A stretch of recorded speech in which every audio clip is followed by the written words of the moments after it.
Okay जी, शुरू करते हैं।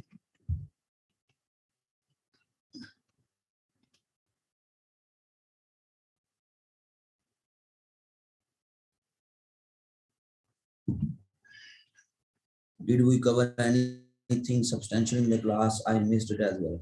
Nothing substantial. गपशप लगाई थी।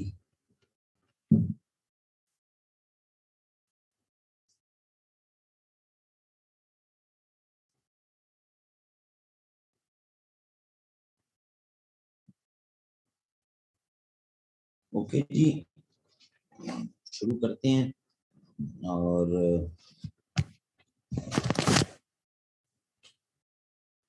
काइंडली कैमरास वगैरह अपने ऑफ कर लें तो मेहरबानी होगी, क्योंकि फिर नेट का जो है ना वो इशू किसी का ना बने।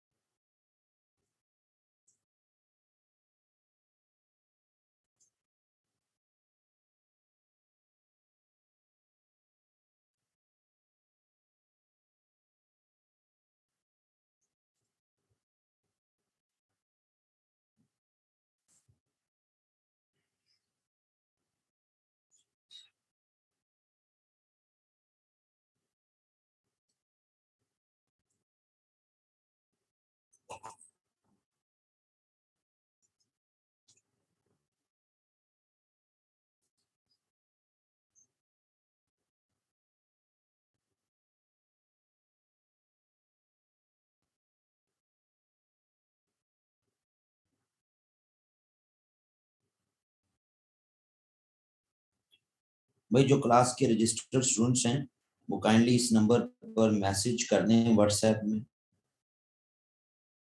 ताकि मैं आपके नंबर जो है वो सेव कर सकूं। यूरोपियन हिस्ट्री में कल हमने जो बात की थी वो बात थी कि जी हमारा सिलेबस शुरू होता है 1789 के फ्रेंच रेवोल्यूशन से, पहला टॉपिक। लेकिन सवाल ये पैदा होता है, मोहतरमा कैमरा ऑफ कर लें।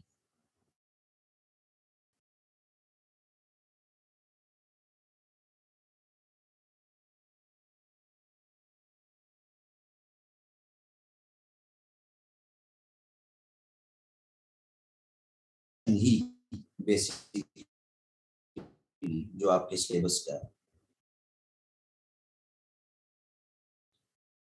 लेकिन बात ये है कि वाई फ्रांस। हमने ये बात की थी, ग्रेट ब्रिटेन में एक रेवोल्यूशन आया था जिसको कहते हैं ग्लोरियस रेवोल्यूशन 1688। तो ये भी तो यूरोप का ही कंट्री, ये भी एक बहुत बड़ा रेवोल्यूशन, बहुत बड़ी रिफॉर्म्स इसके साथ जुड़ी हुई थी। लेकिन फ्रेंच क्यों, फ्रेंच रेवोल्यूशन से ही क्यों? तो जवाब ये है कि फ्रांस में होने वाली कोई भी जो तब्दीली थी या कोई भी जो डेवलपमेंट थी, खास तौर पर 1780s से ऑनवर्ड्स 1815 तक, खास तौर पे इस टाइम, ये जितनी भी डेवलपमेंट थी इसका इम्पैक्ट सिर्फ डोमेस्टिक पॉलिटिक्स में फ्रांस की वो नहीं रहा, बल्कि पूरे यूरोप में इसका हमें इम्पैक्ट नजर आता है। ये बड़ा इंपॉर्टेंट हो जाता है हमारे लिए कि जी फ्रांस को ही इस फेज में, पहला फेज जो यूरोपियन हिस्ट्री का, उसमें हमारा न्यूक्लियस जो है वो फ्रेंच डेवलपमेंट से ही जुड़ती है बात। और कल के लेक्चर में हमने फिर 4 पॉइंट्स को देखा था। एक तो कि जी फ्रांस की इकोनॉमी के इश्यूज थे जो कि किसी भी और यूरोप की स्टेट के इतने ज्यादा इकोनॉमी के इश्यूज नहीं थे जितने फ्रांस के थे। दूसरा हमने पॉइंट देखा था फिर जो किंग थे फ्रांस के, लुई 14, 15 एंड 16, इनकी काफी ज्यादा जो आप कह लो कि दे वर वेरी रिजिड रूलर्स। बाकी यूरोप के रूलर्स जरा फ्लेक्सिबल थे, ये बहुत ज्यादा रिजिड थे। फिर उसके बाद हमने पॉइंट देखा था कि फ्रांस में एक मिडिल क्लास तो हमने कल बात की थी, यूके में भी मौजूद थी, लेकिन फ्रांस की मिडिल क्लास के साथ जो एटीट्यूड था किंग का, क्लर्जी का, नोबिलिटी का, नोबल्स का, वो काफी प्रॉब्लमेटिक था। तो मिडिल क्लास भी ना खुश थी। हालांकि यूके में भी मिडिल क्लास तो एक rising middle class, trading class मौजूद थी, लेकिन उस ट्रेडिंग क्लास को राइट्स, हकूक मिल रहे थे, फ्रांस में नहीं मिल रहे। और फिर हमने बात की थी इम्पैक्ट ऑफ फिलोसोफर्स कि यूरोप में मुख्तलिफ ममालिक में जो है वो हमें नजर आता है कि चेंज या तब्दीली या इनकलाब कई जगहों पर कोशिशें हुई। ऑस्ट्रिया में हमें हल्की फुल्की कोशिश नजर आई, हंगरी में नजर आई, पोलैंड में नजर आई, एक्सेट्रा, लेकिन कहीं पे भी कामयाब नहीं हुई। फ्रांस में कामयाब हो गई। रीजन, क्योंकि फ्रांस के फिलोसोफर्स ने जो टीचिंग्स लोगों तक पहुंचाई उसका बड़ा प्रोफाउंड इम्पैक्ट। सो इस लिहाज से फ्रांस इंपॉर्टेंट है अगर हमने यूरोप की हिस्ट्री, मॉडर्न हिस्ट्री जो यूरोप की, उसको समझना है। तो आज हम फिर प्रॉपर पहले टॉपिक की तरफ जाने लगे हैं, जो कि फ्रेंच रेवोल्यूशन।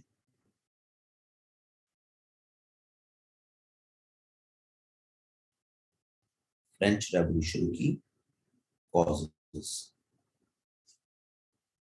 जिन लोगों ने आज ज्वाइन किया है, साथ साथ अपने पॉइंट्स नोट डाउन करते जाएं। किताबें जो मैंने कल अपलोड की थी आज फिर अपलोड कर दूंगा मैं, कोई इशू नहीं। क्लास के बाद ये स्लाइड्स भी आपको अवेलेबल तो हो जाएंगी, लेकिन अगर नेट डिस्कनेक्ट हो जाए तो ये स्लाइड्स गायब हो जाती हैं, तो लिहाजा आप लोग साथ नोट डाउन करते रहें तो बेहतर है। सो देखते हैं जी फिर कि क्या कॉजेज हैं। जनरली जो कॉजेज हैं फ्रेंच रेवोल्यूशन, उनमें political causes, social causes, intellectual causes and financial causes. ये चार कॉजेज में नॉर्मली हम देखते हैं कि हिस्टोरियंस ने इसको डिवाइड किया हुआ फ्रांस के इनकलाब को समझने के लिए। सो हम बारी बारी फिर इन तमाम को देखने की कोशिश करेंगे भाई कि क्या रीजन है। अगर हम आ जाए पॉलिटिकल कॉजेज में कि सियासी तौर क्या हमें नजर आते हैं कि क्या रीजंस थी फ्रांस के इनकलाब की, लोग क्यों खड़े हो गए किंग के खिलाफ। याद रहे पूरे यूरोप में हर जगह पर किंग ही रूल कर रहे थे, किंग ही मौजूद थे पूरे यूरोप में। तो फ्रांस में भी किंग थे भी। तो फ्रांस के किंग्स जो थे, और आखिरी किंग जो लुई 16 है, तो इसके खिलाफ इनकलाब क्यों आ गया, क्या वजह बनी। तो मैं कुछ पॉलिटिकल रीजंस देख लेते हैं। एक बड़ी पॉलिटिकल रीजन जिसको कहा जाता है वो तो कहा जाता है जी अमेरिकन रेवोल्यूशन 1783। अब बहुत दूर पार अमेरिका में इनकलाब आया, इसका फ्रांस के साथ क्या ताल्लुक है। तो इस कहानी ये है कि फ्रांस वर्सेस यूके, ये 18th सेंचुरी की एक बहुत बड़ी राइवलरी है। फ्रांस और यूके के दरमियान 18वीं सदी में बहुत सारी डायरेक्ट और इनडायरेक्ट जंगें होती रही।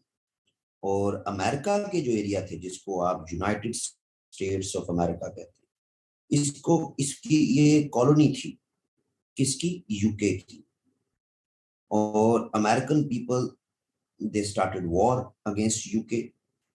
तो जब ये वॉर की तो फ्रांस ने यूनाइटेड स्टेट्स को सपोर्ट किया। फ्रांस से बहुत ज्यादा लोग अमेरिका गए लड़ने के लिए यूके से, और 1783 में फिर अमेरिका आजाद हो गया। अब ये जो सैकड़ों की तादाद में लोग इस आजादी की तहरीक में गए, लड़ने के लिए गए, कुछ अरसा वहां रहे, 1-2 साल, और फिर वापस फ्रांस आए। तो यूएसए में हुआ क्या, यूएसए जब 1783 में आजाद हुआ तो इन्होंने कि कोई अपना किंग नहीं बनाया, बल्कि इन्होंने कहा जी हमारा प्रेसिडेंट होगा, यानी अब हमारे लोग इलेक्ट करेंगे, हमारी असेंबलियां होंगी। तो ये जब सैकड़ों हजारों की तादाद में लोग इस आजादी की लड़ाई में लड़के वापस फ्रांस आए, तो इन्होंने भी सवाल उठाने शुरू कर दिए कि भाई फ्रांस में भी क्यों ना हम अपना प्रेसिडेंट बनाएं, फ्रांस में भी क्यों ना असेंबलीज हों, इलेक्शंस हों। समझ आ रही है जी? फ्रांस भी एक रिपब्लिक की तरह क्यों नहीं चल सकता, जमहूर हो, जमहूरियत हो, हमें नहीं चाहिए किंग। तो एक पॉलिटिकल रीजन तो एक बड़ा, वो तो अमेरिकन रेवोल्यूशन का इम्पैक्ट स्लोली एंड ग्रेजुअली ये नजर आना शुरू, एक बड़ी रीजन पॉलिटिकली ये है अमेरिकन रेवोल्यूशन का impact, impact of American revolution. दूसरी फिर बड़ी रीजन जिसको शुमार किया जाता है, दूसरी रीजन शुमार की जाती है जी कि नो असेंबलीज, लोगों की नुमाइंदा जमातें ही कोई नहीं थी यूके में। इस दौर में 18 सेंचुरी में असेंबलीज मौजूद थी, इलेक्शन होते थे। इवन हमने यूएसए की भी एग्जांपल दे दी कि यूएसए में भी असेंबलियां बन गई थी, लेकिन फ्रांस में ऐसी कोई चीज नहीं थी। सही है जी? फ्रांस में कोई भी इलेक्टेड बॉडी, लोगों की नुमाइंदा जमात, असेंबली, ऐसी कोई चीज मौजूद नहीं थी। एक फोरम था जो कि 1618 में बना था, बहुत पहले, जिसको कहते हैं स्टेट जनरल। इसमें 33% नुमाइंदगी नोबल्स यानी उमरा, 33% नुमाइंदगी क्लर्जी, और 33% नुमाइंदगी पेजेंट्स। पेजेंट्स मतलब किसान, मजदूर, आम आदमी। सही है जी? ये एक था, लेकिन 1614 के बाद 1789 जब इनकलाब आया तो ये लगभग कोई 160-70 साल बन गए। इस दरमियान इस स्टेट जनरल का कोई इजलास नहीं हुआ, यानी ऐसी कोई बॉडी नहीं थी कि जिसमें लोग अपने आके मसाइल डिस्कस कर सके, बात कर सके। सो लोगों में ये भी इस दौर में आके फिर के भाई हमारी असेंबली होनी चाहिए यार, हम बात करें वहां। और ये 1614 से पहले भी जिस तरह ये असेंबली काम करती थी वो भी बड़ा अजीबोगरीब तरीका था। यानी नोबल्स, जितने भी नोबल्स, अगर मेजॉरिटी नोबल्स अलहदा बुलाए जाते थे, क्लर्जी अलहदा, पेजेंट्री अलहदा, यानी एक साथ इकट्ठा इनको नहीं इकट्ठ किया जाता था कि जी वोटिंग होगी। नोबल्स का इजलास किंग अलहदा बुलाता था, क्लर्जी का यानी पादरियों का अलहदा, और आम आदमी का अलहदा। और अगर लेट से किंग कहता है जी हमने टैक्स लगाना है, एक्स अमाउंट ऑफ टैक्स लगाना है, तो वो नोबल से अलहदा पूछेगा, क्लर्जी से अलहदा पूछेगा, पेजेंट्री से अलहदा पूछेगा। तो होता ये था कि लेट से उसने कहा जी एक्स अमाउंट ऑफ टैक्स लगाना है हमने अमीर लोगों पे, तो नोबल्स कह देते थे नो, क्लर्जी कह देती थी नो, पेजेंट्री चाहे कह दे हाँ, तो 2-1 से फैसला नोबल्स और क्लर्जी के हक। यानी वन मैन वन वोट वाला काम नहीं था। तो ऐसी असेंबली, और फिर 1614 के बाद से तो इसका इजलास ही को नहीं हुआ। तो लोगों में ये भी रिजेंटमेंट थी कि भाई जब यूके में असम्बलियां बन गई हैं, यूएसए में बन गई हैं, बाकी जगहों पे भी यूरोप में हल्का फुल्का इसका रुझान हमें नजर आता है, तो हमारे यहाँ क्यों नहीं? सो ये भी एक बड़ी रीजन है। फिर तीसरी बड़ी रीजन वो थी जनाब centralised government. Centralised government centralised government मतलब कि तमाम पावर्स, तमाम इख्तियारात वो किंग के पास ही है। नीचे किसी के पास इख्तियार नहीं। सो जो भी मामूली से मामूली फैसला भी होना है तो वो किंग के पास ही जाना।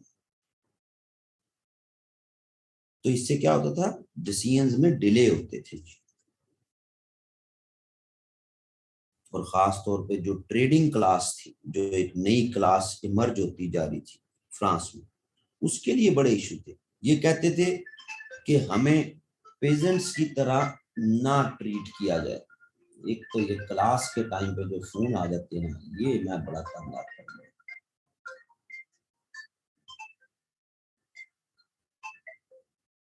हाँ जी। हेलो। हेलो। बेटा मेरी क्लास चल रही है, 12:30 के बाद कॉल करें। मैं म्यूट भी किया था लेकिन व्हाट्सएप पता नहीं कैसे चल पड़ा। चल।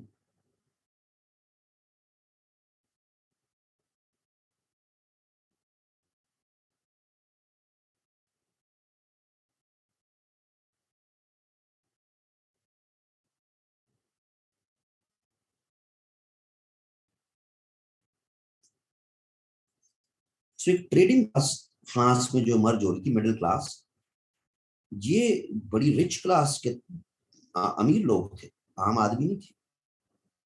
लेकिन जो फ्रांस की स्टेट का स्ट्रक्चर था कि जी ऊपर तो किंग है और किंग के नीचे फिर तीन, ये नोबल्स, क्लर्जी और आम आदमी, तो इनके लिए कोई सेपरेट प्रोविजंस नहीं। तो ये डिमांड करते थे हमारे लिए सेपरेट प्रोविजंस हो। अब वो सेपरेट प्रोविजंस किसने देनी है जी? किंग ने देनी है। तो किंग तक फैसला जा रहा है और देर लग रही है, और एक बड़ा इस्तराब की सी सिचुएशन इस क्या कहते हैं ट्रेडिंग क्लास में। तो जितनी ज्यादा इख्तियारात एक आदमी के पास होंगे, तो रियासत का, मुल्क का निजाम को बेहतर तौर पे नहीं चल सकता।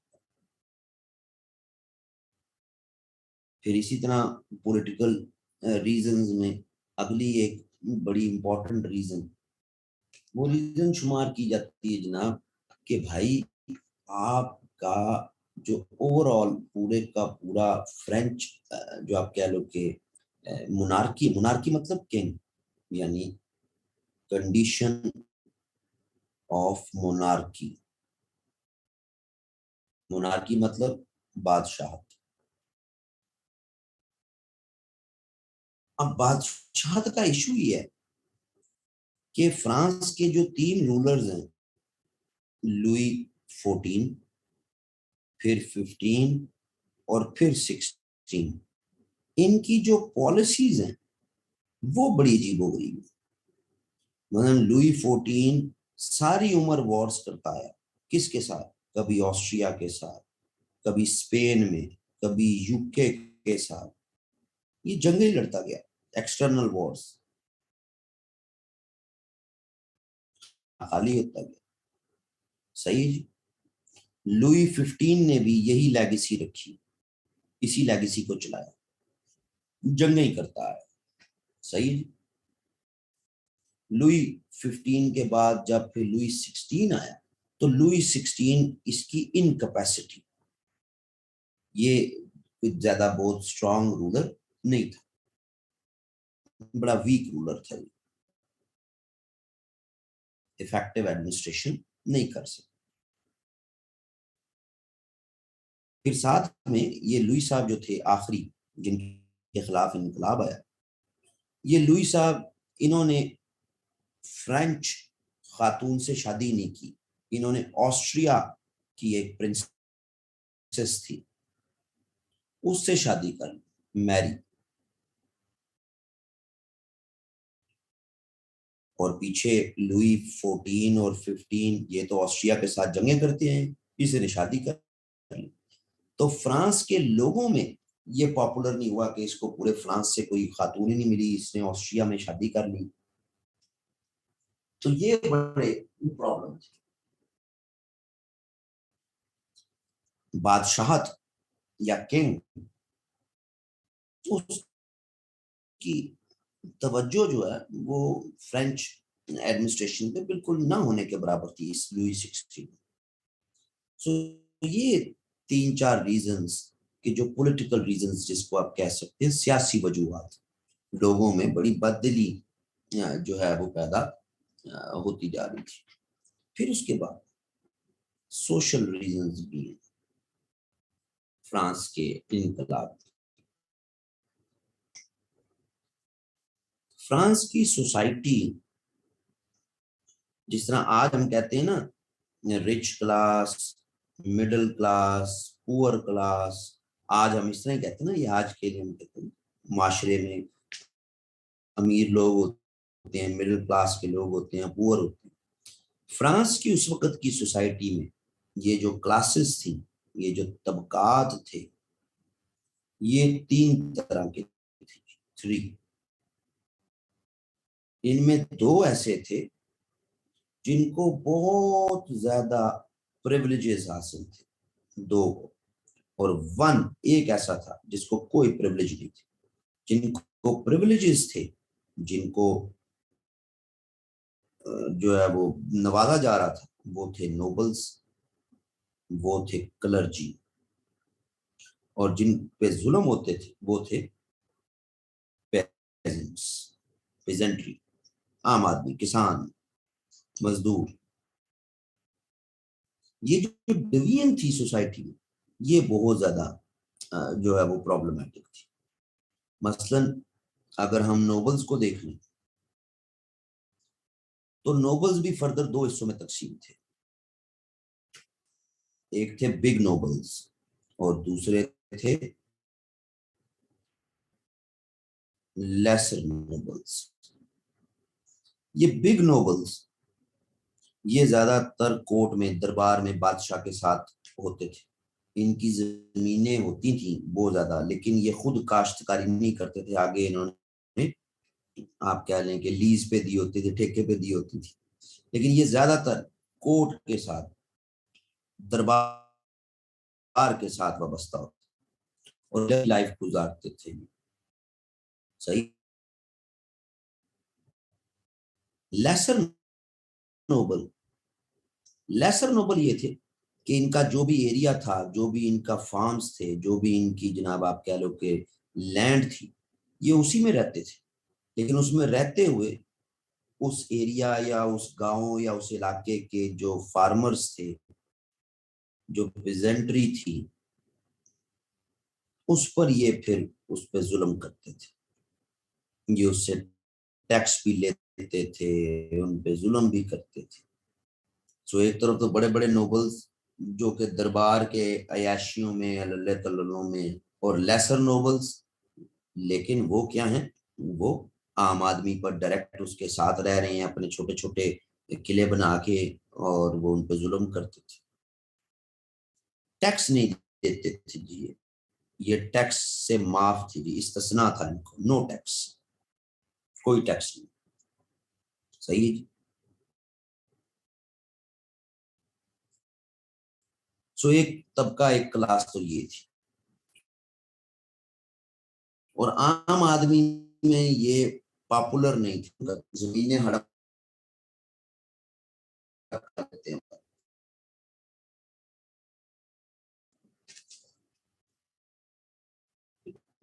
एक क्लास जिसको कहा जाता है क्लर्जी। क्लर्जी यानी जिस तरह आज आप सीएसएस करके अफसर लग गए ना जी,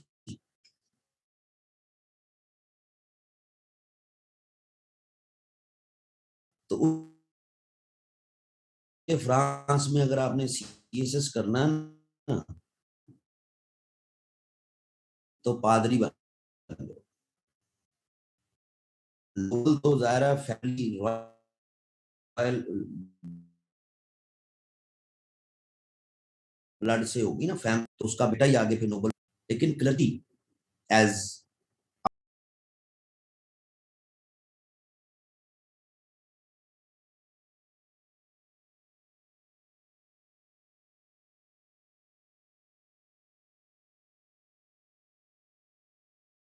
मजहब का बहाना बना के लोगों को लूट मार करते थे। सही है जी। और ज्यादातर क्या होता था कि ये क्लर्जी प्लस नोबल ये मिलके एक जुबान एक तरीके, क्योंकि इनके प्रिविलेजेस सेम है, टैक्स नहीं देने बल्कि टैक्स कलेक्ट करने अपने लिए। सही है जी। अगर किसी भी गरीब घर के लड़के को अगर अपनी गुर्बत दूर करनी है तो वो क्या करे, वो जनाब पादरी बन, तो बड़ी इज्जत तो मिलेगी उसको, जमीन भी मिलेगी। ये दोनों ग्रोह फ्रांस की सोसाइटी में इनकलाब के पीछे इन दोनों की तरफ से होने वाली एक्सप्लॉयटेशन एक बहुत बड़ी रीजन है। हमारे जैसे माशरों में आज हम देख सकते हैं कि ऐसी कौन सी क्लास है कि जो जिन पे टैक्स में भी छूट है, जिनके बजट में भी इजाफे पे इजाफा हुआ जाता है, जिनकी छावनियों में बिजली नहीं जाती, जिनके लिए जनाब तमाम मौके मौजूद हैं। वो खास मखसूस तबका हमारे यहाँ भी मौजूद है। तो ऐसे तबकात जब किसी माशरे में मौजूद होते हैं ना जी, तो ऐसे माशरों में फिर इनकलाब स्लोली एंड ग्रेजुअली पकता रहता है, और वो कभी ना कभी वो सामने जरूर आ जाता है।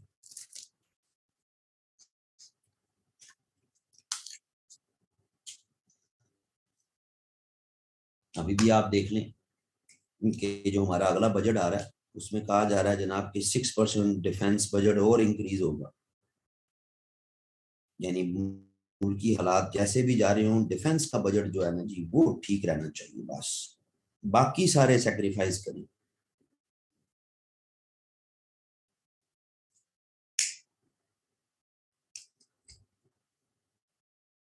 सो फ्रांस में उस वक्त कोई फौज तो नहीं, लेकिन नोबल्स और क्लर्जी भी यही काम कर, रियासत पर बोझ है। और ऐसे ग्रुप्स को जितने ज्यादा आसाइशें मिली हुई हैं, जितनी सहूलतें मिली हुई हैं, सही है जी, उसकी वजह से लोगों में फिर आहिस्ता आहिस्ता हमें जो है वो नजर आता है कि जनाब एक इनकलाबी तहरीक डेवलप होती नजर आती। तो फ्रांस में भी यही हुआ। सही है जी। तीसरे नंबर पर जो फिर तबका है उसको कहा जाता है pageants, pageantry, pageants. Pageants commoners आम आदमी का पहला बड़ा मसला तो है टैक्स। इसने किंग को भी टैक्स देना है, इसने नोबल को भी टैक्स देना है, और इसने क्लर्जी को भी टैक्स देना है। तो इनकी तारीख में कहा जाता है फिर कि पेजेंट्री, आम आदमी, कॉमनर्स, ये ट्रिपल टैक्सेशन का शिकार थे जी। सही है जी। हर जगह पे इन्हें अलग अलग टैक्स देने, कहीं जमीन के नाम पे, कहीं किंग के नाम पे, कहीं मजहब के नाम पे।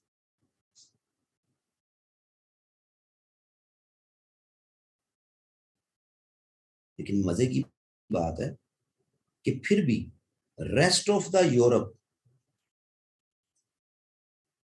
उसके मुकाबले में इनकी कंडीशंस फिर भी बेहतर थी पेजेंट्री की, बाकी यूरोपियंस के मुकाबले में।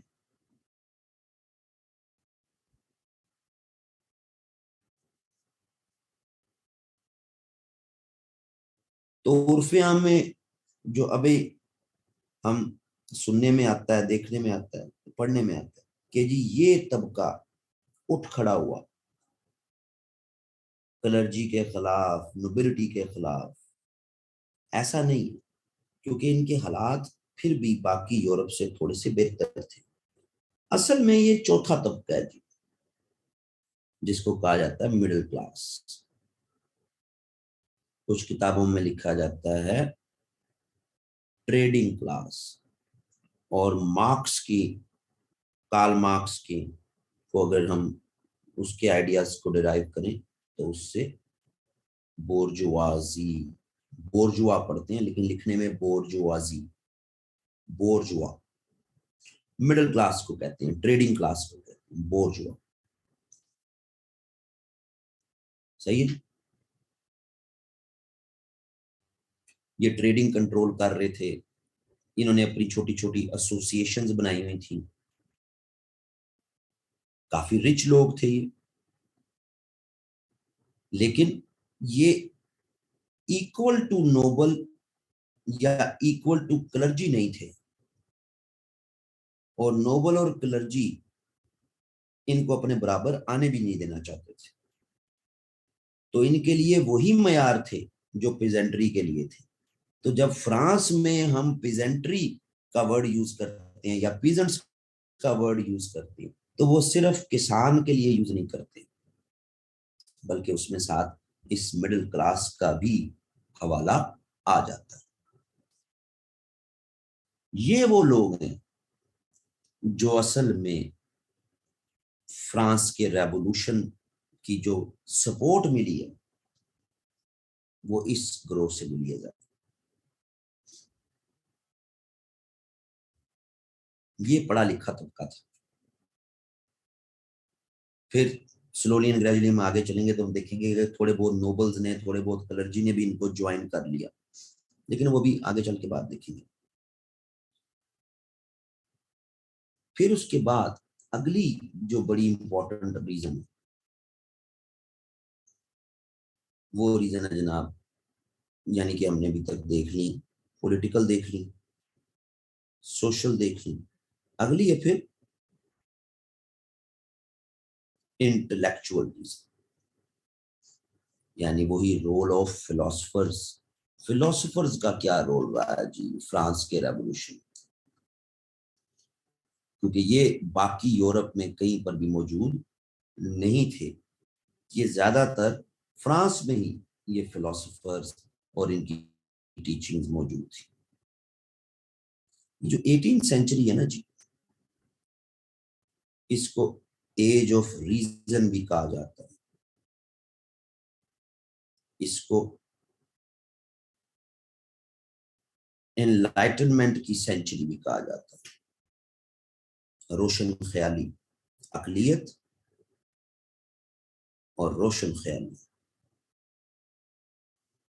इसकी सदी भी कहा जाता है। और फ्रांस इसका गढ़ था कि जिस तरह की एक्सप्लॉयटेशन और जिस तरह की चीजें फ्रांस में हो रही, तो फ्रांस इसका गढ़ था। ये जो इंटेलेक्चुअल्स फ्रांस में प्रोड्यूस हुए इस दौर में, ये सब रिलीजन से बेजार थे सब, क्योंकि रिलीजन को चला कौन रहा था? क्लर्जी, पादरी। और जी मजहब के नाम पे पादरी जो है ना जी वो एक्सप्लॉइट करते। तो ये सब मजहब को लेके बहुत ज्यादा जो थे कि यार मजहब नहीं सिखाता इस तरह एक्सप्लॉइटेशन करना जिस तरह ये क्लर्जी ने कर लिया। मजहब और खास तौर पे पादरियों के ये हक में नहीं थे। ये बेसिकली चार बड़े नाम हैं कि जो फ्रांस में जिनकी तहरीरों को पढ़ा गया, जिनसे लोग इंस्पायर हुए। मजे की बात यह है कि know French philosopher preached revolution. किसी भी फिलोसोफर ने तबलीग नहीं की कि इनकलाब आना चाहिए फ्रांस में। सब ने सवाल उठाए कि क्या हो क्या रहा। सब ने रिफॉर्म्स की बातें की, इस्लाहात लेके आओ ताकि फ्रांस की सोसाइटी बेहतर हो। इनकलाब की तरफ किसी ने नहीं कहा, लेकिन इनकी बातों को फिर आगे आने वालों ने फिर इनकलाब के साथ जोड़ दिया। मजे की बात है, कोई भी फिलोसोफर 1789 में 4 फिलोसोफर ने बड़े, इनमें ये सब इनकी डेथ हो गई थी जी। 1789 से पहले इन सब की डेथ हो गई थी, कोई भी जिंदा नहीं, इनकलाब से पहले मर। तो इनकलाब के दिनों में यानी 1789 के टाइम पर इनकी तहरीरों को फिर लोगों ने अपने मकसद के लिए यूज किया। सही है। इनमें जो बड़े नाम है, उन्हें पहला बड़ा नाम है जी वोल्टायर, VOLTAIR, वोल्टायर। वोल्टायर की तहरीरों में हमें सटायर मिलता है, तज़ीक करता था, क्रिटिसाइज करता था बड़े तंज और मजाक के तरीके से रिलीजन को, चर्च को, क्लर्जी को, इनको क्रिटिसाइज करता था। ठीक है जी। इसने कोई भी पॉलिटिकल सिस्टम या इस तरह की कोई चीज नहीं दी, बस ये क्रिटिसाइज करता था और बड़े तंजो मजाक के साथ। सटायर मतलब तंजो मजाक में रहते हुए ये स्टाइल करता था। ठीक है जी। लेकिन लोगों में एक आगाही, एक शऊर तो आना शुरू हो गया। दूसरा बड़ा नाम वो है मॉन्टेस्क्यू।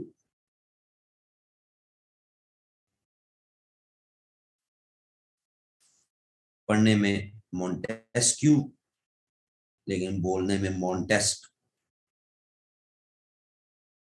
मॉन्टेस्क्यू यूके से बहुत ज्यादा इंस्पायर्ड था कि यार देखो, यूके में 1688 में रेवोल्यूशन आया, ग्लोरियस रेवोल्यूशन। फिर यूके में कैसे देखो जी रिफॉर्म्स आती रही, आम आदमी के लिए, फलाह के लिए कितना काम करते रहे। तो वो यूके की पॉलिटिक्स पे बहुत ज्यादा उसकी स्टडी थी और उसका ख्याल था कि असल में कोई भी स्टेट तरक्की के सफर पर उसी वक्त चल सकती है जब उसमें सेपरेशन ऑफ पावर हो। सही है जी। लॉ मेकिंग बॉडी यानी कि लेजिस्लेचर अपना लहदा काम कर रही हो, जुडिशरी अपना लहदा काम कर रही हो। ठीक है जी। एग्जेक्टिव अपना लहदा काम कर रही हो।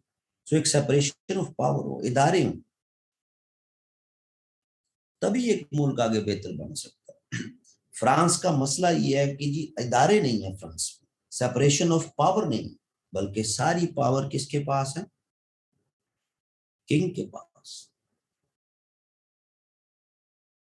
हम देखते हैं कि इसकी आइडियाज फ्रांस में तो बहुत देर से लागू हुए, यानी इसकी डेथ जो है वो 1750s में हो गई थी, ये मर गया था 1750s में।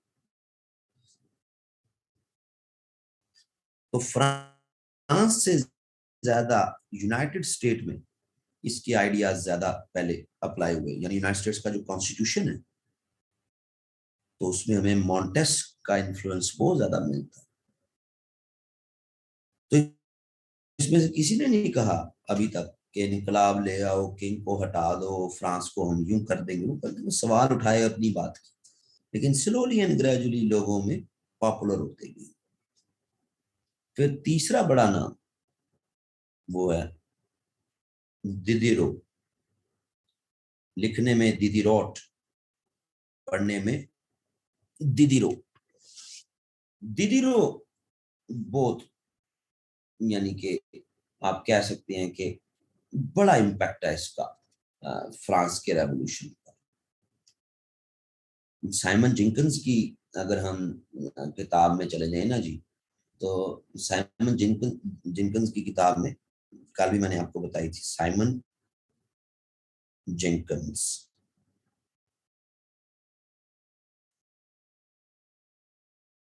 a short history of Europe. Diderot भी यूके से बड़ा इंस्पायर्ड था। उसकी बड़ी मशहूर कोटेशन है दिदिरो की। दिदिरो कहता है कि यूके में कोई भी फिलोसोफर अगर उसकी डेथ हो जाती है तो उसको किंग के बराबरी में तदफीन की जाती है। उसकी पुराना को किंग यानी उसके बराबरी में तदफीन, यानी मतलब कहने का कि यूके में फिलोसोफर को इज्जत दी जाती है। फिलोसोफर जो बातें करता है, पॉलिटिकल फिलोसोफर, तो यूके में हम देखते हैं कि उसकी बातों को उन्होंने सिस्टम में अप्लाई किया लोगों की बेहतरी के लिए। बट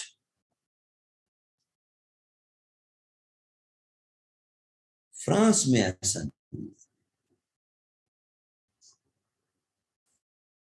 फ्रांस में गिरफ्तार किया जाता है, सजाएं दी जाती, मारा जाता है। सो हमारे माशरे को यूके जैसा माशरा होना चाहिए, हमारे रूलर्स को यूके जैसे रूलर होना चाहिए कि भाई पॉलिटिकल फिलोसफर की बात सुनो और लोगों को रिफॉर्म्स दो। समझ आ रही जी?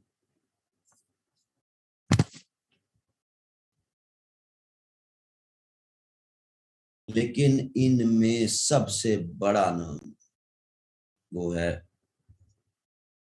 रूसो। अब ये मॉन्टेस्क, ये रूसो, ये पॉलिटिकल साइंस आप में से जिसकी है वो तो पढ़ते ही पढ़ते हैं इसको, लेकिन इस कॉन्टेक्स्ट में नहीं पढ़ते। वो तो सीधे सीधे उसकी बातें जो है वो खुशक बातें, उन्हीं को देखा जा रहा होता है। लेकिन यहाँ तो हम उस कॉन्टेक्स्ट के साथ किस तनाजुर में उसने बात की उसको देखेंगे। रूसो के लिए कहा जाता है फिर, हालांकि इसने भी कोई रेवोल्यूशन का वर्ड कभी भी यूज नहीं किया, कभी भी, लेकिन इसको कहा जाता है जनाब प्रॉफिट ऑफ रेवोल्यूशन। इनकलाब का अगर कोई पैगंबर था तो वो रूसो था, जिसको कहा जाता है। सही है जी?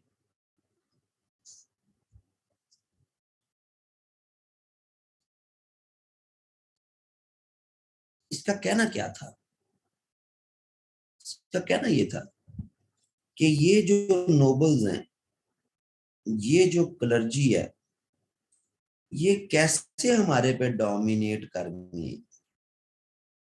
कैसे?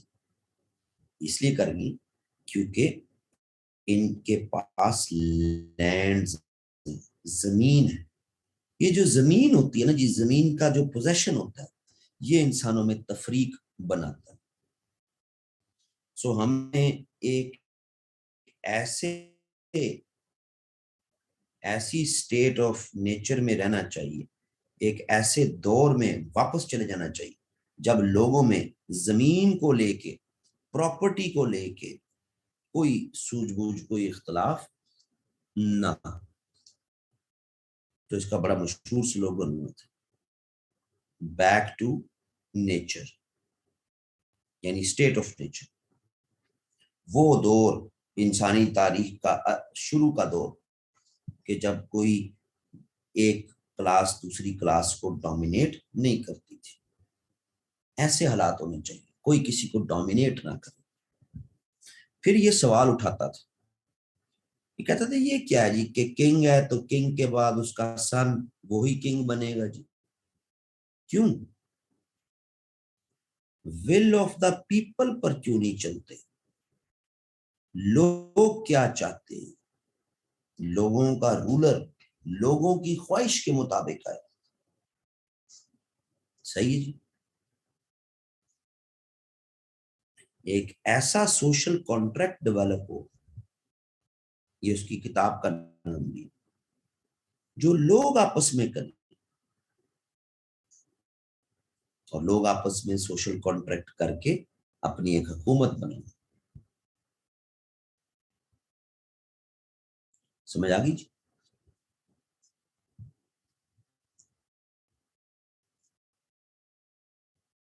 हकीकत में जब लोगों की विल को सामने नहीं रखा जाता तो फिर एक्सप्लॉयटेशन होती है।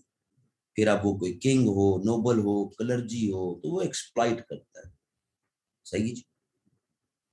ये इसी का कहना था कि फ्रांस एक ऐसा मुआशरा होना चाहिए जिसमें सबके लिए लिबर्टी हो, सबके लिए इक्वालिटी हो, और एक भाईचारे की एनवायरनमेंट, फ्रेटर्निटी डेवलप।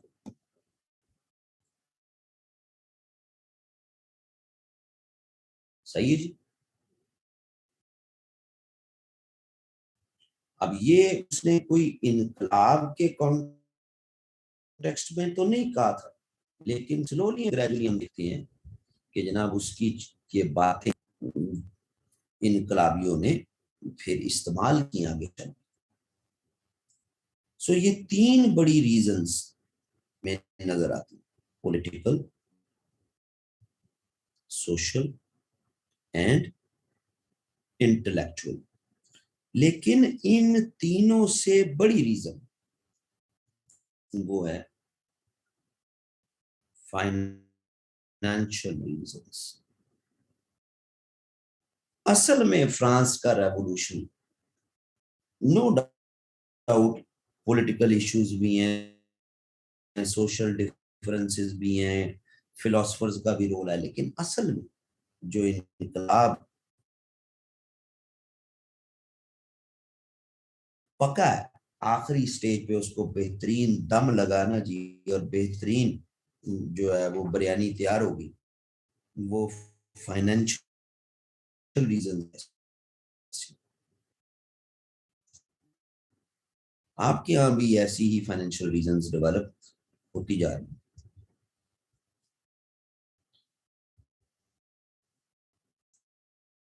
फाइनेंस असल इशू है। सही है जी। रेवेन्यू,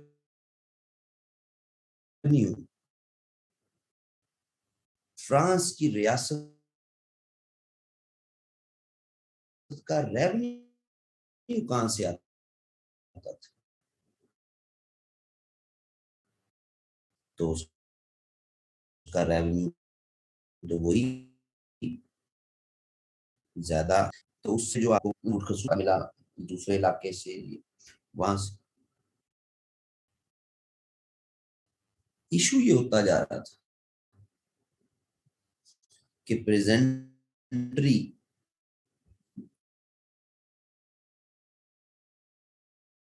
ये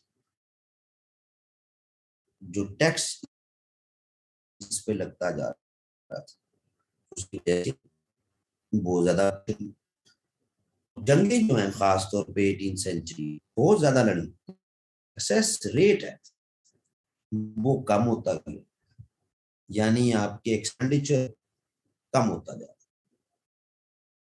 फिर इसको एड्रेस करना है अगर, तो लोन भी लेते रहिए, कर्जे भी लेते रहिए।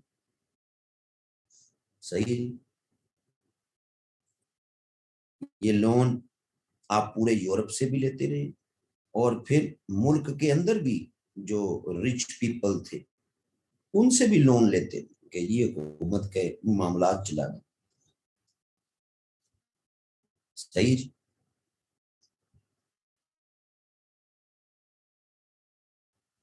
इस जमन में हमें फिर कुछ एक स्टोरी जो चलती नजर आती है।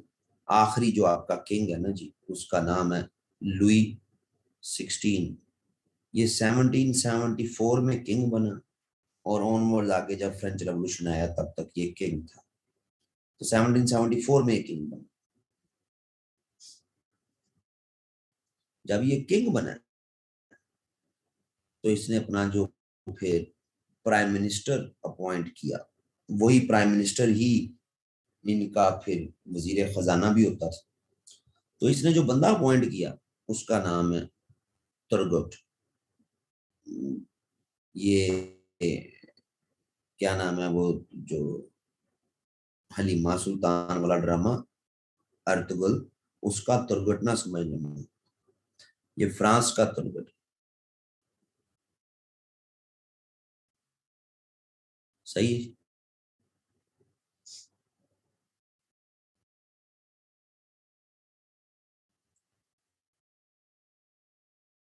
ये जब रूल में आया तो 2 साल, 2 years, ये का दोस्त है दुर्घटना। सही है जी। ये वोल्टेयर का दोस्त। तो इसने आते साथ ही उसने कहा जनाब नोबल्स पे भी टैक्स लगेगा, क्लर्जी पे भी टैक्स लगेगा। समझ आ रही है? और ये जो ट्रेडिंग क्लास है, जो अपनी एसोसिएशंस बना के और हुकूमत को ब्लैकमेल करती हैं, इन पर भी टैक्स लगाएंगे। पैसा इकट्ठा करना है ना जी, रेवेन्यू कम है, एक्सपेंडिचर ज्यादा है, पैसा इकट्ठा करना। लेकिन जब आप इन 2-3 बड़ी क्लासेस को अपने खिलाफ कर लो तो आप ज्यादा देर स्टे नहीं कर सकते। सही है जी। सो इसको हटाना पड़ गया जी। यानी ये रिफॉर्म्स लाना चाहता था, टैक्स बढ़ाओ और नोबल्स और क्लर्जी पे भी टैक्स लगाओ, ट्रेडिंग क्लास पे भी टैक्स लगाओ, लेकिन सब इसके खिलाफ हो गए तो इसको जाना पड़ा। अगला एक बड़ा वजीर आजम आया जिसको कहते हैं नेकर। अच्छा, नेकर जो है ना जी, ये 2 दफा वजीर आजम बना। एक दफा तो अभी इसको हम जो है वो पढ़ेंगे, उसके बाद थोड़ी देर बाद फिर इसको देखेंगे। नेकर साहब जो है वो तकरीबन 5 साल, 5 years वजीर आजम रहे। सही है जी। नेकर जो है ट्रेडिंग क्लास के बड़ा करीब था। इनको ये फेवर देता था कि जी आगे जो फ्यूचर है ना जी, वो ट्रेडिंग क्लास का ही है। देखें जी, ग्रेट ब्रिटेन वाले भी, यूके वाले भी फतह कर लिए, कितना उन्होंने जनाब अजीम खिदमत। हमें भी अपनी ट्रेडिंग क्लास को सपोर्ट करना चाहिए, लेकिन नोबल्स एंड क्लर्जी, इन पर हमें टैक्स लगानी चाहिए। ये नोबल्स और क्लर्जी जो है, ये अपने आप को टैक्स से इस्तिस्ना समझते, तो ये नहीं होना चाहिए। सही। तो नोबल्स भी इसके खिलाफ, क्लर्जी भी इसके खिलाफ।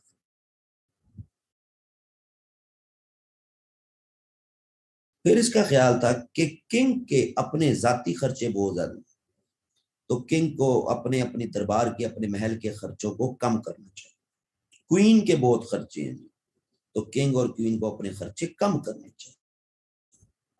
सही है जी। अब जाहिर, अब किंग के खर्चे कम करवाने की बात, क्वीन जो ऑस्ट्रिया से थी उसके खर्चे कम करवाने की बात, नोबल्स और क्लर्जी पे टैक्स लगाने की बात, तो कितनी देर टिक सकता। नोबल्स और वो आहिस्ता आहिस्ता थे ना जी, उसकी रिपोर्ट भी पब्लिश करा दी, ताकि लोगों को, बच्चे बच्चे को पता लग जाए कि भाई फ्रांस की स्टेट में हो क्या रहा है। बच्चे बच्चे को जनाब तक आपने ये चलेगी कि आप जो अकाउंट्स हैं, आपका जो पैसा है वो खर्च कहाँ हो रहा है, तो पता लगा जनाब कि किंग पे, क्वीन पे बहुत खर्चा हो रहा है जी पैसे का। नीचे जो है वो आवाम पिस रही है, और किंग के तो खर्चे भी बहुत ज्यादा है, उसकी याशियां लल्ले तल्ले बहुत ज्यादा। सही है जी। लेकिन जाहिर है जब 2 बड़े ग्रुप्स आपके खिलाफ हो, नोबल और क्लर्जी, तो कितना अर्सा आप टिक लेंगे। तो फिर हम देखते हैं जनाब कि अगला वजीर आजम आया, केलोन। केलोन भी कुछ 4-5 साल वजीर आजम रहा। अब कलोन एक बड़ा सियाना आदमी था, ठीक है। कलोन का ख्याल ये था कि भाई यकदम भेड़ों के छत्तों को ना छेड़ो।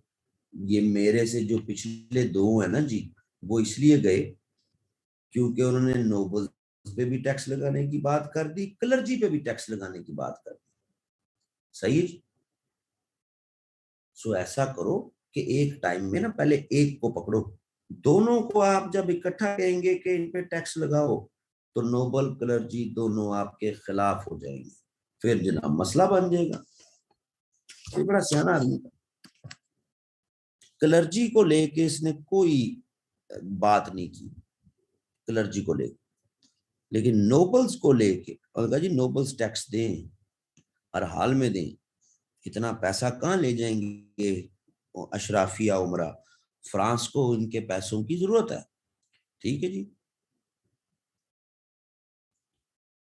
इसने किंग को कन्विंस कर लिया, किंग और क्वीन के खर्चों पर भी इसने कोई बात नहीं की, एक एक करके पकड़ेंगे, पहले नोबल्स को पकड़ो, तो क्लर्जी को भी अपने खिलाफ ना करो, किंग क्वीन को भी अपने खिलाफ ना करो, और नोबल से टैक्स लो।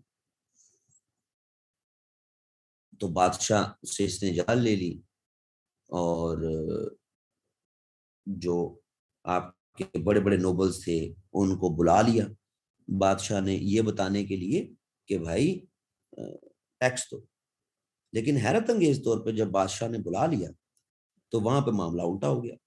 लुई 16 आखिरी जो बादशाह है, ये बड़ा अनप्रिडिक्टेबल है। यानी कलोन ने इसको पूरा समझाया कि क्लर्जी पे हम अभी हथौला रखेंगे, हमें नोबल्स को टैक्स लगाना चाहिए, लेकिन जब लोग लुई 16 के पास नोबल्स आए तो वो नोबल्स के साथ मिल गया लुई 16, और कोलोन को हटा दिया। सही है जी।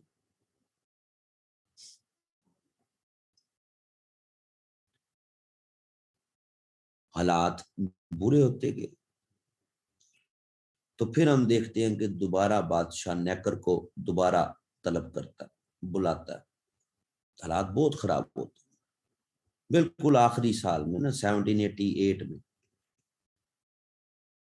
उसको नेकर को बुलाता है कि यार कुछ करो, लोग तो सड़कों पे निकल आए। तो नेकर आके फिर अब जो ये पिछली गलती है ना अपनी, ये वाली कि जनाब सारों को टैक्स लगा दो, नेकर आके मशवरा देता है कि जनाब 1614 से आपने स्टेट जनरल इसका इजलास ही नहीं बुलाया फ्रांस के बादशाहों ने, तो ऐसा करें कि स्टेट जनरल का इजलास बुलाएं। किंग एग्रीड, किंग मान गया, और 1789 में कि जी स्टेट जनरल का इजलास बुलाया जाए। सही है जी। ये तो अच्छी चीज है, बड़ा जोशो जज्बा पैदा हो गया कि जनाब 250 साल, 250 तो नहीं 150 साल पुराना जो हमारा इदारा है वो बहाल कर दिया गया, फाल कर दिया गया। तो भाई जो भी फैसला होगा स्टेट जनरल में होगा। अब स्टेट जनरल मैंने आपको थोड़ी देर पहले बताया था कि होता ये था कि ये किंग बैठा है, तो ऐसा नहीं है कि सारे इकट्ठे आ जाएंगे, यानी नोबल्स क्लर्जी पेजेंट्री सब इकट्ठे हो जाएंगे एक साथ किंग के सामने पेश हो जाएंगे। नो, किंग सेपरेट सेशन बुलाएगा नोबल्स का, सेपरेट सेशन बुलाएगा क्लर्जी का, सेपरेट सेशन बुलाएगा पेजेंट्री, इनसे इनकी राय लेगा, इनकी राय एक वोट में होगी, चाहे जितने भी नोबल्स हैं, लेकिन उनका फाइनल फैसला एक वोट। क्लर्जी में भी जितनी एक वोट, इनका भी एक वोट। यानी अगर कोई से दो ग्रुप्स ने कह दिया कि टैक्स नहीं लगेगा तो फिर नहीं लगेगा। और नेकर ये जानता था कि क्लर्जी और नोबिलिटी इन्होंने तो मिलके कह देना कि नहीं हमने टैक्स नहीं देना जी, तो किंग क्या कर लेगा। तो डिसाइड ये हुआ कि भाई ज्वाइंट सेशन बुलाया जाएगा, यानी नोबल्स क्लर्जी पेजेंट्री इकट्ठा एक साथ किंग के सामने पेश होंगे। ये एक नई तब्दीली थी। सही है जी। और ये इजलास जब बुलाया जाएगा तो व्हाट अबाउट ट्रेडिंग क्लास, ये कहां फिट इन होंगी जी। क्योंकि ये तो तारीखी तौर पे तीन है ना जी, नोबल्स, क्लर्जी, पेजेंट्री। तो अब जो ट्रेडिंग क्लास है ये कहाँ फिट इन होगी? तो ये डिसाइड किया गया कि लगभग 1100 की स्ट्रेंथ की स्टेट जनरल बुलाई जाएगी। हाफ जो है वो नोबल्स और क्लर्जी होगी, और half pageantry and middle class होगी लगभग। और इन सबको इकट्ठा बुलाया जाएगा और इकट्ठा पूछा जाएगा कि हाँ जी बताओ, टैक्स लगाएं या ना लगाएं, क्लर्जी पर, नोबल्स पर, आम आदमी को रिलीफ दें या ना दें। सही है जी। सो इस पर किंग मान गया कि हाँ ठीक है जी, इस तरह कर लेते हैं, लेकिन बस हालात को बेहतर करो। सो बड़ा जोशो खरोश आया जी। यानी तकरीबन आधे लोग इस 1100 की असम्बली में, वो तो मिडिल क्लास और प्रेजेंट्री से आएंगे ना जी, तो आंखें बंद करके तो नहीं आएंगे। मुख्तलिफ जगहों पर इलेक्शन हुए, इलेक्शन से रिप्रेजेंटेटिव सामने आए, नुमाइंदे सामने आए कि हाँ ये जाएंगे जी हमारे उस इस स्टेट जनरल के सेशन में, वहां वोट करेंगे। सही। सो ऐसा ही हुआ और स्टेट जनरल का इजलास बुला लिया गया। लोग जोक दर जोक, अच्छा जी था क्या कि अगर हम कहें कि ये पेरिस है, तो बादशाह यहां बैठा होता था वर्साई में, पेरिस से थोड़ा सा हट के यहाँ बादशाह का किला होता। तो पहुंचो सारे यहाँ पे, तो पहले सारे फ्रांस से लोग पेरिस आए, और पेरिस से फिर जमात बन के जोक तर जोक वर्साई की तरफ जाना शुरू हो। याद रहे कि लगभग 50% पिजेंट्री और मिडिल क्लास के लोग हैं। 50%, यानी 25% एंड 25% ये नोबल्स और क्लर्जी के लोग हैं।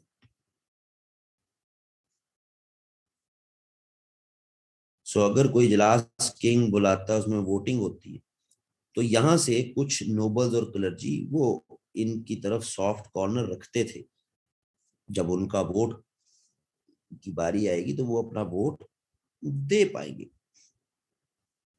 लेकिन यहाँ पे फिर लुई 16 उसकी वीकनेस एज एन एडमिनिस्ट्रेटर, कि बुला तो लिया, लेकिन जब बुला लिया तो किंग ने उसी तरह सेपरेट सेशन ले लिए। नोबल्स को अलहदा बुला लिया, क्लर्जी को अलहदा बुला लिया। अब ये चीज इन 50% के लिए काबिल कबूल नहीं थी कि ये क्या हो गया जी, हमने तो नहीं चाहा था कि ऐसा हो, हम तो चाह रहे थे इकट्ठी बात हो। समझ आ रही थी? ये जून 1789,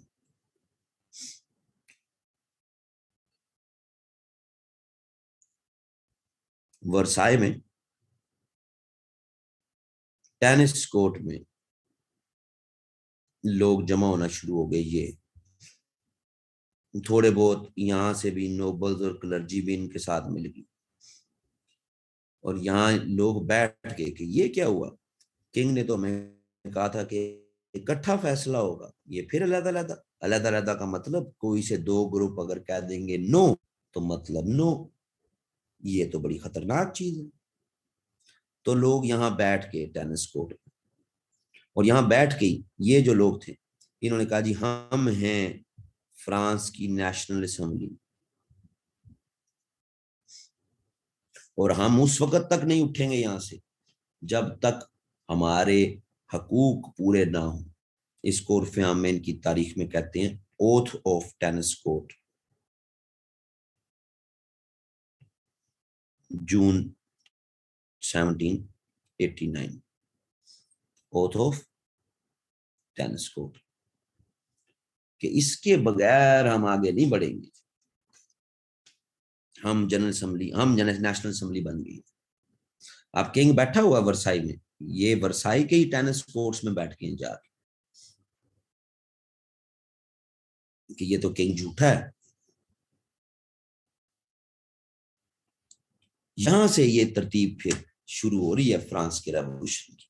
अब जो कुछ आगे हुआ इस ओथ ऑफ टेनिस कोर्ट के बाद 1789 जून से लेके ऑनवर्ड्स आगे 1799 तक, इन 10 साल को जो इसमें तजर्बे होते रहे, जो काम होते रहे, उनके लिए वर्ड यूज किया जाता है कोर्स ऑफ फ्रेंच रेवोल्यूशन, जिसमें 4 बड़े एक्सपेरिमेंट्स हमें नजर आएंगे। तो यहां से अब हम फिर इसकी तरफ जो है वो मूव करेंगे कि हुआ क्या अगले 10 सालों में फ्रांस में। अगर ये लोग जो बैठ गए थे, क्या इनकी बातें मानी गई, क्या किंग को हटा दिया गया, क्या कोई बेनिफिट हुआ नहीं हुआ। सही है जी। सो इसको फिर हम अब देखने जा रहे हैं कि 12:40 हो गए।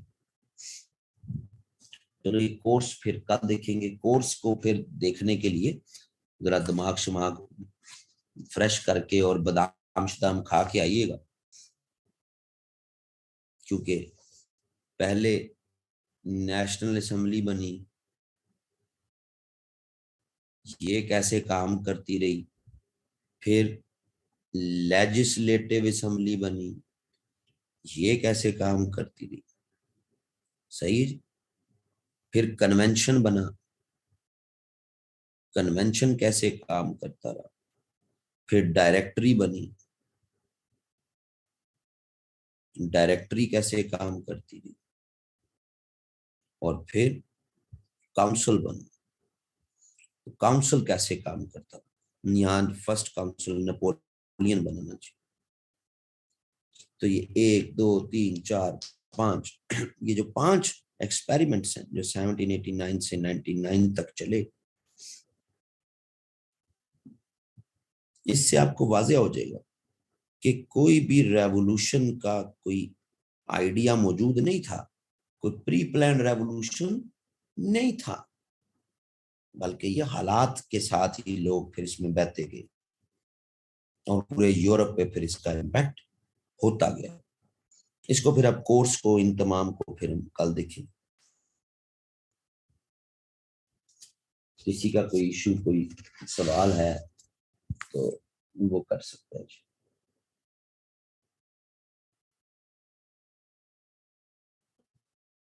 मैं इतनी देर स्लाइड्स ये शेयर कर दूं साथ।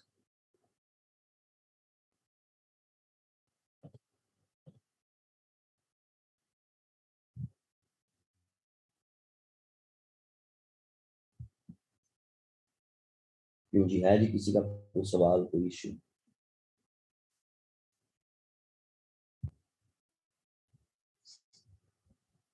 फ्रेटर्निटी मतलब brotherhood.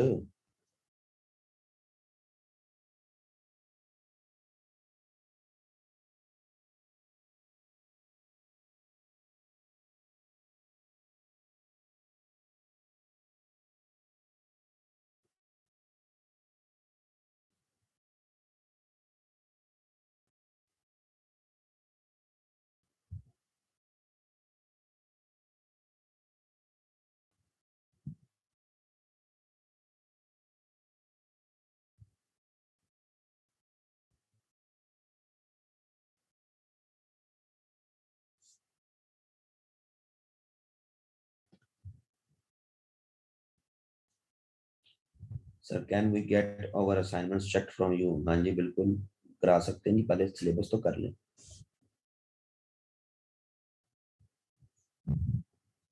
Tennis court middle class और पेजेंट्री और कुछ नोबल्स और क्लर्जी वाले भी इनके साथ आके मिल गए, जो दर्दे दिल रखने वाले नोबल्स और क्लर्जी थे कि नहीं यार टैक्स लग जाना चाहिए। सारी क्लर्जी तो खिलाफ ही थी। क्लास एंडेड नहीं जी, नहीं क्लास एंड नहीं हुई अभी। 10 मिनट के बाद उन बच्चों की क्लास होगी जिन्होंने 10,000 रुपया स्पेशल दिया हुआ ना। स्पेशल, एक यूरोपियन हिस्ट्री सादा, एक है यूरोपियन हिस्ट्री स्पेशल। वो 10,000 रुपया जिन्होंने फीस दी हुई है ना, उनकी अभी स्पेशल क्लास शुरू होगी दानियाल साहब।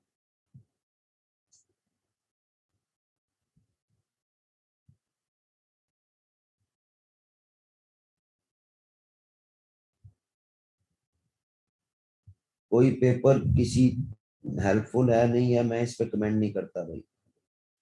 मैं ये जो बाजारू काम है ना, सीएसएस की एकेडमी और टीचरों वाले, अच्छा बेटा ये कर लें, ये कर लें, वो कर लें, इस तरह कर लें, मैं अपना सब्जेक्ट पढ़ाता हूँ बस।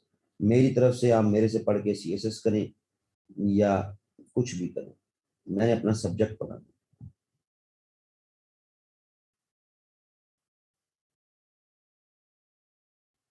हाँ जी, तो जनरल असेंबली के सेशन लॉ किस तरह कर दिए ना कि नोबल्स को अंदर बुला लिया और बाकियों को कहा कि बस इंतजार फरमाएं। लोगों की एक्सपेक्टेशन थी सबको इकट्ठा बुला रहे हैं, लेकिन सबको इकट्ठा नहीं बुलाया।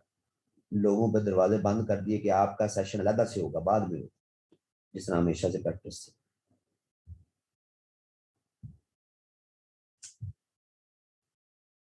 नहीं, सारे नोबल्स तो नहीं मिले ना, मिडिल क्लास से कुछ की बात होगी।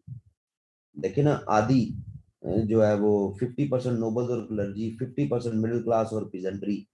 तो 50% मिडिल क्लास और पीजेंट्री के साथ अगर थोड़े बहुत नोबल और क्लर्जी मिल जाएगी तो उनकी तो मेजोरिटी बन गई।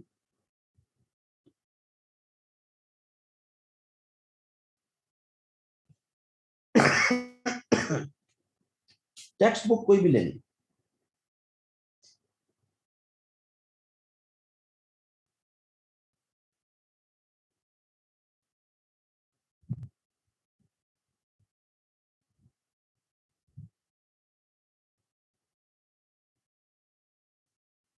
पीकॉक की ले लें, मिलर की ले लें, कोई भी टेक्स्ट बुक, एक आधी टेक्स्ट बुक हो,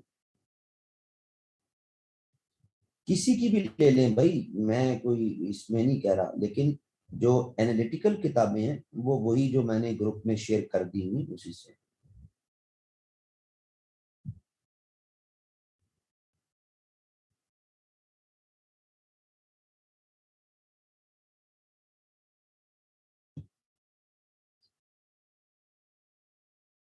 जी जी, मैं दोबारा शेयर कर दूंगा जी, पॉइंट से शेयर।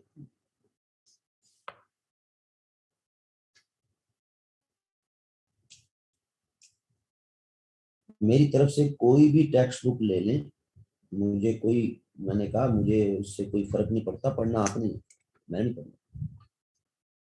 एनालिसिस जो है वो किताबें, वो जो मैं रिकमेंड कर रहा हूँ वो लें। एक आधी टेक्स्ट बुक, इससे बेसिक कॉन्सेप्ट्स बस आपने अपने क्लियर करने हैं, इवेंट्स, ऑब्जेक्टिव टाइप की हिस्ट्री जो है, वो कोई भी आप यूरोपियन हिस्ट्री की, हर एक का अपना अपना टेस्ट है, उसमें मैं नहीं रिकमेंड करता कि आप एक स्पेसिफिक किताब में।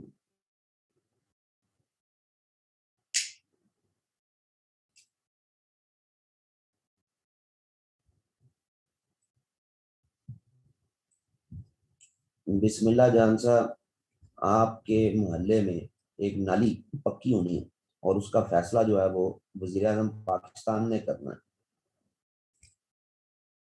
तो क्या करेंगे? टेलीफोन करेंगे वजीर आजम पाकिस्तान को कि सर नाली बना लें हम, वो कह देगा ओके बना लो, तो आप बना लेंगे? ऐसा तो नहीं होगा ना। दरख्वास्त जाएगी पहले आपके तहसील हेडक्वार्टर में, फिर डिस्ट्रिक्ट हेडक्वार्टर में, फिर सूबे पे, फिर इस्लामाबाद, फिर वहां से उस पर, वहां पे इतना फाइलें आई होंगी, रश लगा होगा, फिर आपकी फाइल की बारी आएगी, फिर वो वापस आएगी, तो डिले होगा ना।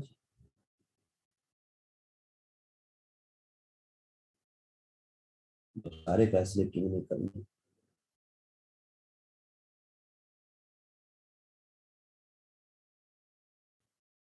सर ये जो बुक्स आपने सेंड किए हैं ये सारे फॉलो करें या कोई एक, तो कल मैंने बता दिया था भाई फेजेस में, सबको फॉलो करें तो बेहतर है। हम्म, सारी किताबें, ये चार किताबें बेसिकली जो बड़ी मैंने आपको बताई, उनकी नेचर ही डिफरेंट है एक दूसरे से। कुछ सिलेबस के पहले हिस्से को कवर करती हैं, दो किताबें पहले हिस्से को कवर करती हैं, दो बाद वालों को करती हैं।